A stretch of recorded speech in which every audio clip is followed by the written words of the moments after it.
You're listening to Puma Podcast.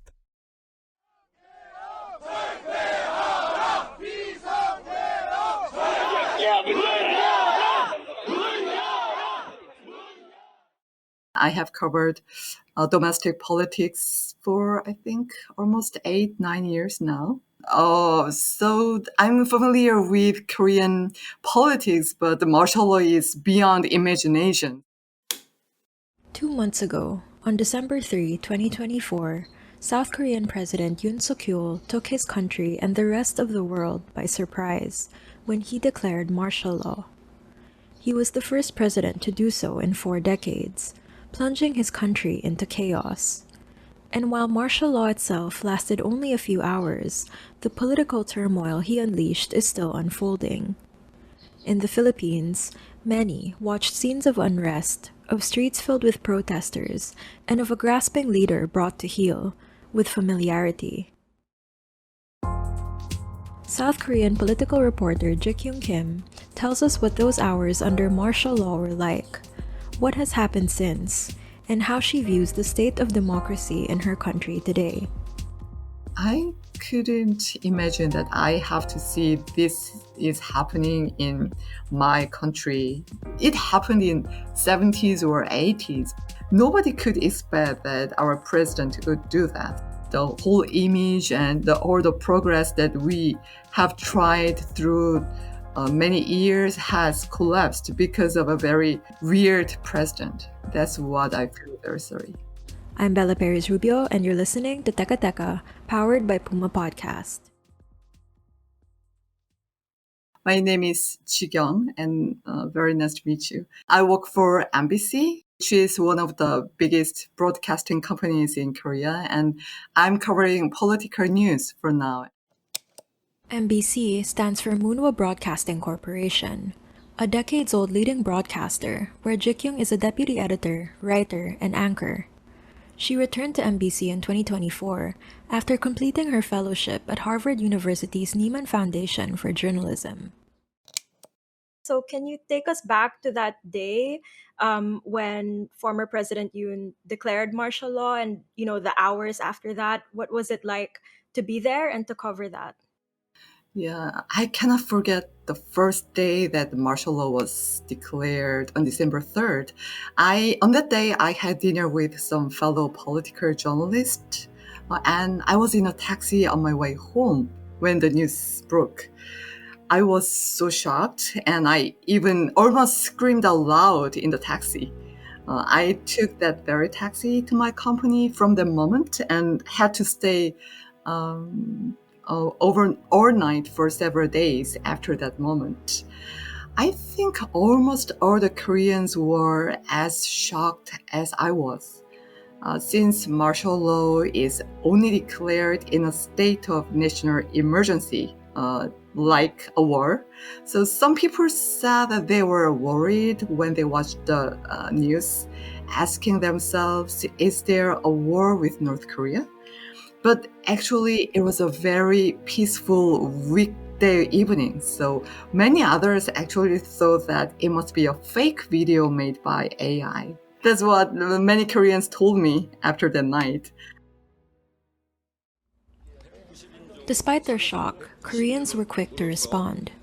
Protesters, the media, and opposition lawmakers descended on the National Assembly compound, facing off with military and police who sought to block their entry.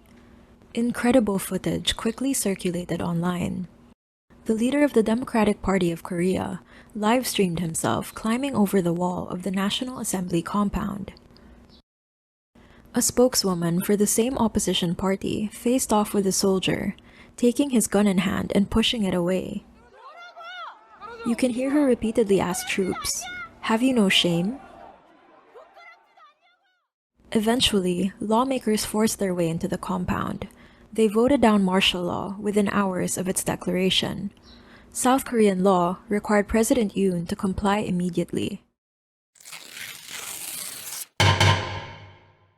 So it took only 2.5 hours. But yeah, it didn't take a long time to lift the martial law, but many difficulties have continued since then. For example, an impeachment motion against the president was submitted, but the ruling party of South Korea, the People Power Party, to which the president belongs, opposed it and did not participate in the first vote. So only after numerous citizens rallied with their K-pop glow sticks and K-pop songs and pressured the National Assembly, the impeachment motion finally could pass on December 14th. So I think I need to explain the current situation, what's happening now.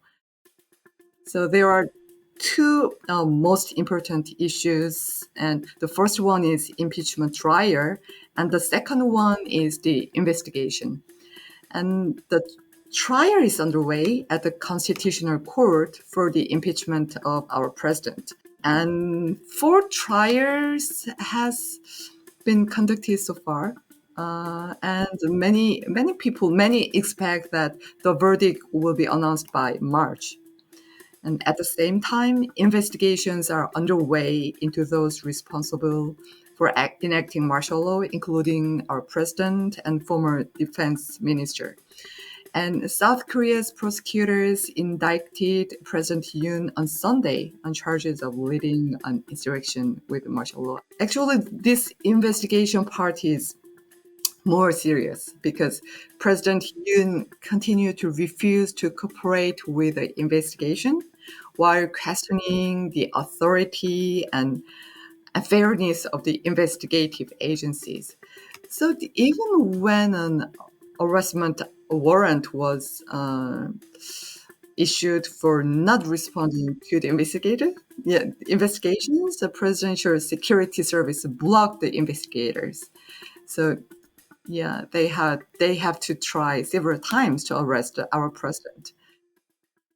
You mentioned several trials and investigations, and alongside that, it seems that you're cycling through leaders and trying to figure out what happens now. Does it still feel chaotic within South Korea and covering South Korean news? What's that all been like? Yes, it's really very sad to say, but actually I feel like it's getting worse for these days because the main reason is the president. The president continued to send messages to his supporters, and many people actually gathered in front of the presidential residence and creating a dangerous situation. And some supporters of the president have recently entered the court that issued a warrant for the president. And they destroyed the court, which we couldn't see before, and even committed serious violence. And actually, yeah, journalists working for my company, NBC, were attacked and injured as well. So it looks like a chaos so far, and so many South Koreans are desperately hoping that this chaos will be resolved soon. We'll pause here. More from Jikyung after a quick break.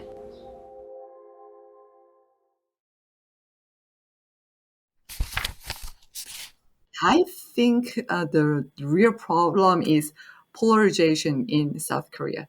In the last presidential election, President Yoon won with a mere 0.73% difference in supporting ratings from second place candidate Lee Jae-myung.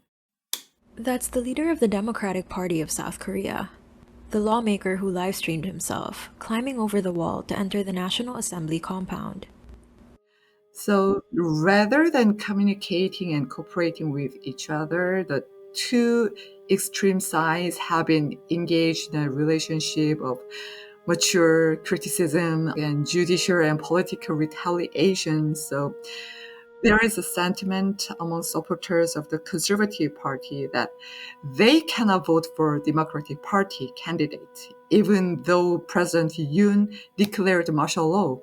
And the public sentiment toward the upcoming presidential election is already reflects this sentiment. That is what I think. What do you think the South Korean people are polarized about? Like, along what issue lines is this polarization occurring? So I think that front line is a little bit different compared to other Western countries, and Speaking of economic policies, I cannot see lots of differences between two biggest parties. Jikyung says their views on North Korea, China, and America are where the two parties' policy differences are most pronounced. The rest of the divide is tricky even for experienced journalists like Jikyung to track. Instead, she says a long-standing series of legal reprisals is what actually drives the feud. But I think there is not a main actor, but I believe there is the biggest difference. But even though they don't have much differences, the attitude toward each other was very hostile for a long time. I think that is the main issue. So they came, there were lots of, do you know that lots of former Korean president had to go to jail? Yeah, so when they get the power, they use the law and lots of system to kill the other side, and that has been happening repeatedly. Do you think it's also polarization driving that high rate of legal cases against presidents after they leave office? Yeah, definitely. I believe so. And that is not only a matter of the president. So when the other part get the power, lots of people work for media or work for government. So many people has to go to jail, mm, like a kind of revenge. So that is not healthy, I believe.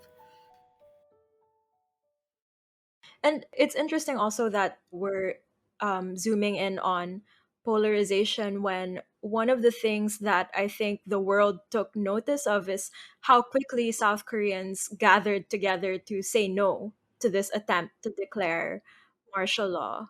Do you think that was a good majority of South Koreans who felt that way? Do you think it was only South Koreans who supported the opposition party who showed up? Martial law was something that never should happen in Korea in this modern society. I think at the moment every Korean supported the people in front of the assembly. In the beginning, I think almost Koreans were sharing the same mind. I think the main problem was President Yoon Suk Yeol himself. He continuously sent his message to the other part.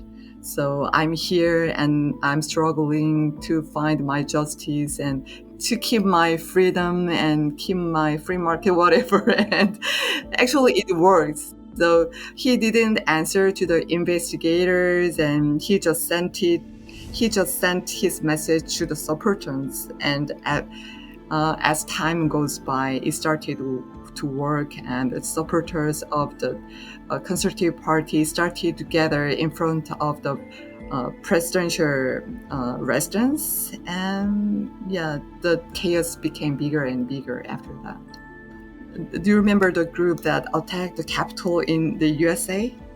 Yes, yes. I think, yeah, they are sharing quite similar identities. So they are against the system in the society. So I think that Trump was in the center of the movement in the case of USA, but it is not like that in Korea. Do you think President Yoon and his allies saw what happened in the US and took cues from that? Of course, yeah, of course. How do you think Trump's reelection and return to power is going to affect, what cues they take from the US and how they choose to handle this investigation and this ongoing power struggle in government? As we could see, the Trump and the supporters of the Trump could come back to the power, even though they have committed so many crimes. I believe that they are watching the news and would be happy about that. So I asked Jikyung, where does that leave South Korea? So in the beginning, even though the martial law was a very sad and shocking event, we could see that lots of people were there to fix this problem, and we somehow made it. So we were very hopeful and could predict that, okay, we will find back our peace and modern Korean society pretty soon. But as I told you, because of the polarization of Korean society, which was driven by President Yoon and the ruling party PPP supporting the president, we need more time to fix this problem. Here's what happens next. As soon as the Constitutional Court issues a verdict of impeachment against President Yoon, so the election should be held within 60 days. It is expected that proper and stable settlement will begin after a new leader is elected after the presidential election. But I'm worried because the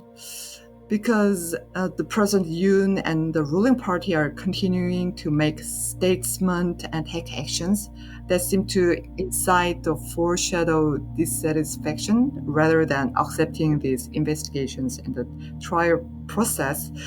So there might be impending violence from the conservative supporters again. That is my main concern.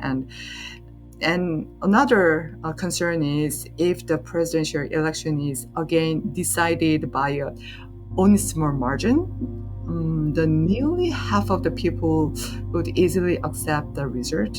I'm worried about that. If that happens, the chaos could continue even after the presidential election. So just to make sure I understood you correctly, I think what you just said is what's most important is that this process of impeachment goes through the courts and is carried out to completion, and then a fair election with hopefully a decisive victory, and then people accepting that election result. And then the most feared outcome seems to be, obviously people not accepting the election result and maybe taking cues again from the right wing movement in the US and resorting to violence to overturn that election result. Yeah, that's correct. It seems like there is like a historical anxiety being brought about by this president. There's a fear that there will be a regression into, some of the sadder parts of South Korea's history from several decades before. Yeah. As many people know, so we had Korean War in 1950. So everything was destroyed, but South Koreans tried so hard for the democracy and economic growth. So we had military government in 80s, 70s, and 80s, and lots of Koreans had go through the martial law. But so many Koreans took the street to fight against the dictatorship, and so many people were killed and injured, but we made it. And so now we came to have democracy. Jikyung says, when Yoon declared martial law, it felt like he was reversing decades worth of hard-won progress. But so many people came to the street, took the street again to defend our democracy. And it's very touching when I see a young generation in their 20s or 30s say, okay, we saw the martial law only in the history, but now we came to see that it is not free. So it is time for us to keep our democracy and make the progress. It is very touching, and I can see hope through those generations. And that was today's episode of Teka Teka. I'm Bella Perez Rubio. This episode was edited by Anthony Tobias.